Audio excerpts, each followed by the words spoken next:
आमच्या महाआयटीचे एमडी संजय काटकरजी आणि उपस्थित सर्व आधार केंद्र चालक मुंबई शहर आणि उपनगरातील व्हीएलईज, मी मुद्दामून या ठिकाणी आग्रह धरला की हा कार्यक्रम आपण करावा, कारण आपल्या सगळ्यांना सुद्धा ही संधी मिळाली पाहिजे की आपण मंत्र्यांना भेटावं आणि मंत्र्यांनाही संधी मिळाली पाहिजे की तुम्हा सगळ्यांना भेटण्याची. मी ज्या वेळेला हा विभाग काम सुरू केलं त्यावेळेला सर्वात प्रथम ज्या तक्रारी माझ्याकडे आल्या आणि त्यामध्ये राज्यभरात सर्व आपले आधार केंद्र संचालक किंवा चालक हे मागणी करत होते की आमचं आधार किट जे आहे ते आता जुनं झालेलं आहे. 2006, 7, 8 च्या दरम्यान ते दिलेलं आहे आणि त्याचा वापर, परिस्थिती, प्रदूषण, अन्य गोष्टी या सगळ्यातून आता ते आधार किट मधून आम्हाला अपेक्षित जनतेला जो सेवा द्यायची ती सेवा आम्हाला देता येत नाही. आणि मग या सगळ्याचा जेव्हा पाठपुरावा मी केला, आमचे सचिव पराग जैन अधिकारी दुसऱ्या मीटिंगला आहेत, तेव्हा लक्षात आलं की यामध्ये अजून सगळ्यांची मागणी पूर्ण होणं आवश्यक आहे. काही ठिकाणी वर्क ऑर्डर सुद्धा प्लेस केल्या होत्या, पण त्यातनं आलेलं आधार कार्डचं मशीन याचं टेस्टिंग, लॅब टेस्टिंग आवश्यक होतं आणि ते लॅब टेस्टिंग मध्ये योग्य झालं नसतं आणि तसंच वाटलं असतं तर त्याचे अजून दुष्परिणाम झाले असते. आणि म्हणून या सगळ्याचा पाठपुरावा करून अगदी work order, machines, lab testing, त्याची सप्लाय, ह्या सगळ्या गोष्टी जलद गतीने करून आज सांगायला आनंद होतो की राज्यभरामध्ये आपण जवळजवळ 7,900 ठिकाणी या व्हीएलईजना नवीन आधार कार्ड दिले. माझ्या दृष्टीने अतिशय महत्वाचं काम. तुमच्या दृष्टीने तुम्ही एक केंद्र चालवणारे चालक आहात.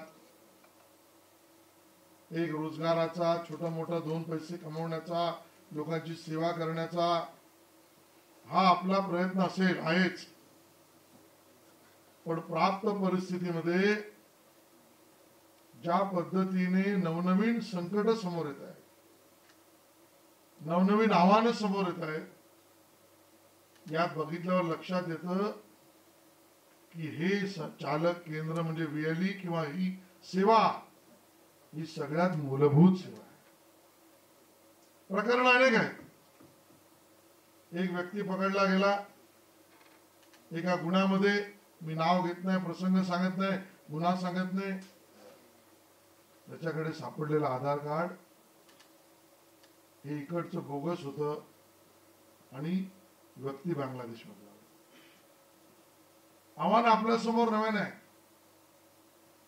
सायबर क्राईम आणि सायबर सिक्युरिटी यामध्ये वापरले जाणारे डॉक्युमेंट्स यावरनं आपल्या यंत्रणा जोरात कामाला लागल्या आणि म्हणून सामान्य माणसाला मूलभूत सेवा देण्याचं काम आणि योग्य रीतीने तुम्ही काम करता म्हणून खऱ्या अर्थाने देशसेवेचं काम सुद्धा करणारी मंडळी कोणी असतील तर ती माझी समोर बसलेली व्हीएलईज आहे. आणि म्हणून आपलं राज्य सरकारचं कर्तव्य येणाऱ्या आव्हानांचा सामोरा जाणं आणि तुमची अडचण सुद्धा दूर करणं हा या कार्यक्रमामागचा हेतू आहे. आणि म्हणून आज शहर आणि उपनगर इकडच्या काही व्हीएलईजना आपण बोलवण्यात येतो आहोत. मला सांगायला आनंद होतोय की आम्ही या अधिवेशनामध्ये अजून एक निर्णय केला. पूर्वीचे प्रत्येक ट्रान्झॅक्शनला तुम्हाला मिळणारा जो दर होता तो दर आता आपण वाढवला पूर्वी 20 रुपये आपल्याला मिळायचे प्रत्येक ट्रान्झॅक्शनला, आता नवीन दर आपण 50 रुपये त्या ठिकाणी. पूर्वी तुम्हाला VLEs ना अधिकृत या ट्रान्झॅक्शन 20 रुपयाचं जेव्हा दर होते तेव्हा 13 रुपये फक्त मिळत होते.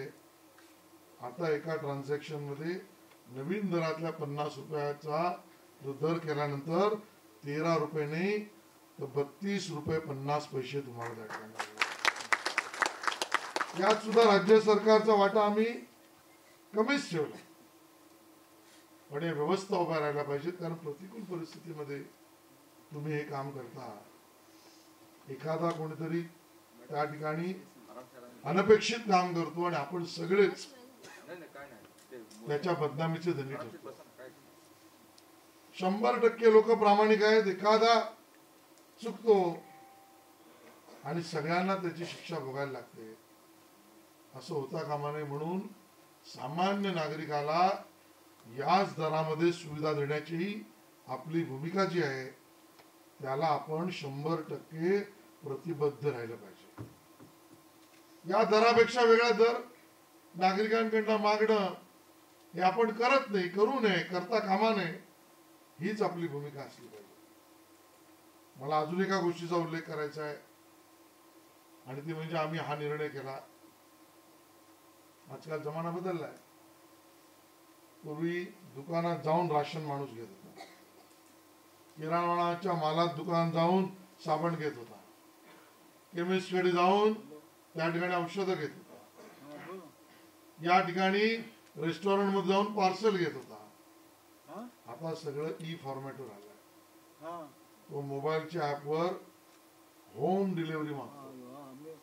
मग स्विगीने किंवा अजून झोमॅटोने जेवण घरी येतं, अजून कुठल्या ऍपने औषधं घरी येतात, किराणा मालवाला सुद्धा घरपोच देतो. म्हणून आपण अद्यावत विचार केला आणि तुमच्याच माध्यमातून ज्या लोकांना आधार कार्ड आणि अन्य ट्रान्झॅक्शन घर बसून करायचे असतील त्यांना घरपोच डिलिव्हरीचा सुद्धा निर्णय केला. त्याचे दर सुद्धा 100 रुपये प्लस GST. हा त्या ठिकाणी आजारी लोक असतात, ज्यांना बाहेर येता येत नाही, ज्यांना रांगेत उभं राहायचं नाही, त्या सगळ्यांसाठी सुद्धा नागरिकांची सोय आपण बघितली. मला या ठिकाणी एक अजून उल्लेख करायचा आहे. ज्यावेळेला मी या सगळ्या गोष्टींचा आढावा घेतला तेव्हा लक्षात असं आलं की आपल्याकडे राज्यात सुमारे 12,80,00,000 आधार कार्ड तयार झाले. चांगला आकडा आहे. देशभरातल्या राज्यांमध्ये आपला दर काटकर साहेब चांगला आहे. पण अजून खोलात गेल्यावर लक्षात आलं की आधार कार्ड आपण आता सगळ्यांनाच करतो. ते नव बालक 0 ते 5 वर्ष याच्यामधले आधार कार्ड आपल्या राज्यामध्ये मात्र आपल्याला अपेक्षित अशा पद्धतीचा आकडा नाही आणि केवळ 39% बालकांची आधार नोंदणी झाली 0 ते 5 वयात. याचा अर्थ अजूनही 61% बालक यांना आधार कार्ड सेवा, त्यांचं आधार कार्ड हे बनल्या गेले नाही. आणि मग आढावा घेतल्यावर मला लक्षात आलं की अन्य राज्य आपल्या पुढे 5 वय ते 17 वय या वयोगटातील जवळजवळ 1,06,00,000 व्यक्तींचे बायोमेट्रिक अद्यावत करण्याची आवश्यकता आहे. ते झालेलं नाही. 61% बालक अजून बाकी, 1,06,00,000 5 वर्ष ते 17 वर्षातल्या त्यांच्या आधार कार्डाचं अद्यावतीकरण बाकी. हे कुठेतरी आपल्याला संपवलं पाहिजे. सेवा 100% दिली पाहिजे. आणि म्हणून अजून एक निर्णय आमच्या विभागाने घेतला आणि तो क्षीरसागर साहेब निर्णय आम्ही घेतला की प्रत्येक महसूल विभागात, आपल्या राज्यातील प्रत्येक महसूल विभागात हे 0 ते 5 यांचं आधार कार्ड बनवणं आणि 5 ते 17 यामधलं बायोमेट्रिक अद्यावतीकरण करणं याला प्रोत्साहन म्हणून 1 एप्रिल 2025 पासून 30 जून 2025 पर्यंत या 2 महिन्याच्या काळात या 2 महिन्याच्या काळामध्ये जो महसूल विभाग आणि त्या महसूल विभागातील रिअली आपण आता इथे मुंबईचा विचार करू, हे टार्गेट त्यांच्याकडचं जेवढं आहे त्या महसूल विभागातलं, त्यातलं त्या वेलीचं जेवढं आहे त्याच्या एरिया ऑफ ऑपरेशन मधलं तो जे 100% पूर्ण करेल व जास्तीत जास्त पूर्ण करेल, त्या केंद्र चालकाला, विभागशः एका केंद्र चालकाला जो यातलं टार्गेट 100% किंवा जास्त पूर्ण करेल, या 2 महिन्यामध्ये त्या केंद्र चालकाला आपण प्रोत्साहन म्हणून 1 लाख रुपयाचं बक्षीस. आणि कोणाला अधिकारी म्हणाले साहेब आम्ही तर असा विचार केला नाही. अनिलजी बोलले माझं आता डोकं चालायला लागलं, तुम्ही 1 लाख देता, एकाला नंबर 1 ला तर नंबर 2 ला पण काहीतरी द्या. म्हटलं ठीक आहे. असा महसूल विभागशः जो केंद्र चालक नंबर 2 ला असेल त्यालाही प्रोत्साहन म्हणून आम्ही प्रत्येकी 50,000 रुपयाचा. मग आमचे काटकर साहेब नवीन जॉईन झाले. म्हणे साहेब अनिलजींचं तुम्ही ऐकलं, माझं गाणं ऐकत. म्हटलं काय? ते म्हणा तिसऱ्याने काय बिघडवलंय. म्हटलं ठीक आहे. मग प्रत्येक महसुलातील ज्या केंद्र चालकाचा नंबर 3 असेल त्यालाही आपण 30,000 रुपये त्या ठिकाणी प्रोत्साहनात्मक प्रोत्साहन आहे. केवळ तुम्हाला प्रोत्साहन आहे, पण आपलं काम आहे.